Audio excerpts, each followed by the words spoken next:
Welcome, here I've got Google Pixel 4a and I'm gonna show you how to activate image stabilization while recording a video at this device.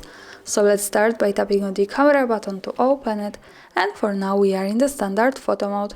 Let's change it to the video by using this settings bar and just simply going to the right to the video. Here we are.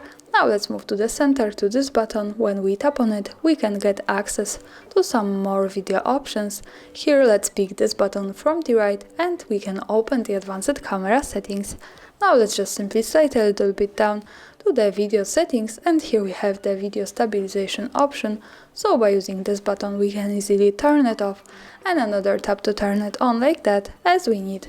And that's all. Thanks for watching, subscribe our channel and leave the thumbs up.